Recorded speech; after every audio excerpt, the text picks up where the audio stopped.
Hello friends, my name Dr. Sunil Kumar Jatav. Or today I am going to start a series of metal casting process. So first, in the first lesson, I will discuss the introduction and the history of the casting process.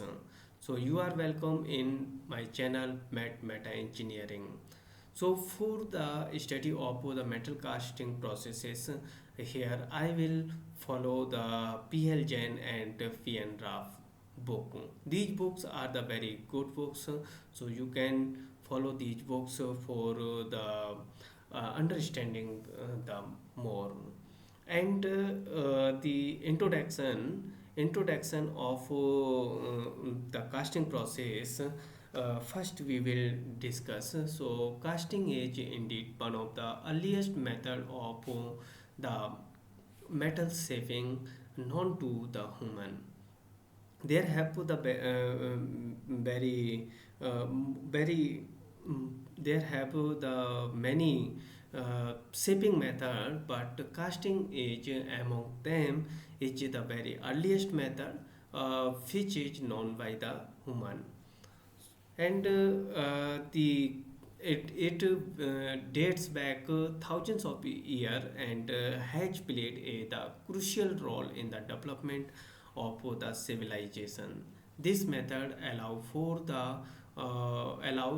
the production of the complex shapes that would be difficult or the impossible to achieve using the other method. And the process of casting involved the pouring molten metal into the mold, and which is then allowed to cool and solidify, taking the shape of the mold. It can also be defined as the pouring molten metal into the refractory mold with a cavity of the shape to be the made and allowing it to solidify. After the solidification, the desired metal object is taken out from the refractory mold either by breakage the mold or taking the mold apart. So, mainly this method is they pour the molten metal into the mold, and then it allowed to solidify, and after that the the solidify objective is taken out from the mold by breakage or apart or separate the mold parts. And the process, the solidify object is called the casting, and the process is also called the founding. And this is the casting process is shown in this figure, and this is the series of the mold in which the molten metal is poured into this mold, and this mold is allowed to the casting for the solidification, and after the solidification the shape is taken out from this mold, that is the casting. And there have the many casting process like cell mold casting, precision investment casting, past plaster mold casting, permanent mold casting, die casting, and centrifugal casting. There also have the sand casting and the continuous casting. And now first I'm going to discuss after that, this is the introduction, a brief introduction of the casting process, and now I will discuss the history of the casting. So, history of casting, it is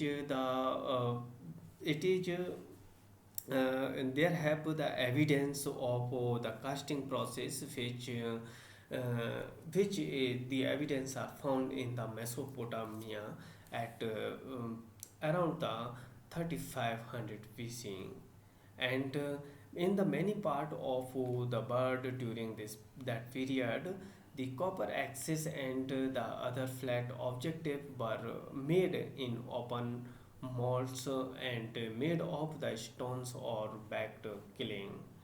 These modes are the essential in the single piece, but in the later period when Round objects were required to be the made.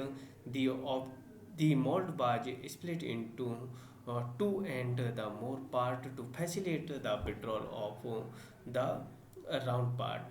We have already discussed in the introductions. After the solidification, we have to withdraw the solidify objective from the model due to which. So at approx the 2000 BC, in the age of in the Bronze Age, for the first time perhaps the core making hollow sockets in the objects were invented. These core were made of the baked clay, and also the shear video or the lost wax process was extensively used for making the ornament and the fine work. The lost wax process is also used in the investment casting, and in the historical period it is used for the jewelry and ornament, and nowadays it is also used for the surgical instruments. In the 1500 BC, around the 1500 BC, the casting technology was greatly improved by the Chinese, and they spent a lot of time in perfecting the mold to last detail, so that hardly any finishing work was required on the casting made from the mold. They had probably made the piece molds containing carefully fitted piece and numbering the 30 or the more pieces. In the civilizations is also known for their extensive use of the casting of copper and bronze for the ornaments, weapons, tools and utensil, but there was no much of the improvement in the casting technology as found in the Indus civilizations. Though India could be the credit with the invention of the crucible steel, not much of the iron founding was the evident in the India. So this is the period in which the Chinese has improved so much the casting technology, and India also played a very small role for the development of the casting process, and the Indus civilization they have used the casting of the copper and bronze. And in the thousands BC, there is the evidence are found in the iron that iron founding has started around the 100 BC in the Syria and the Persia. So, in the 300 BC, it appears that the iron casting technology in India has been in the use from the times of the invasion of the Alexander the Great. The famous iron pillar locate the famous iron pillar locates inside the inside the Qutub Minar complex in Delhi, and the example of the metallurgical skill of the ancient. It is 7.2 meter long and is made of the pure malleable iron, and nowadays it is also made of the it is the attractions of the research for the many researchers and scientists, and this is assumed to be the period of the Chandragupta II of the Gupta dynasty. This is around from the 300 375 to 413 AD. The rate of rusting of outside of this pillar is practically zero, and even the buried portion is rusting at extremely slow rate. So this is the very important technology, and up to the 300 BC it is for the iron it is also used iron casting technology. But in the India civilization, in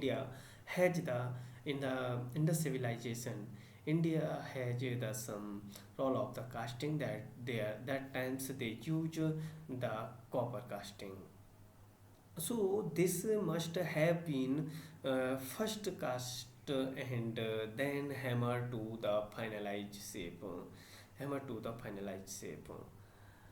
So these are the references in the these are the references from which this information is taken out at information is taken. So if you want to the more study about the casting process, you can follow these two books, P.N. Rao and P.L. Jain. And now I am following these books, and so thank you and for your patience. And if you have any doubt, you can ask any questions.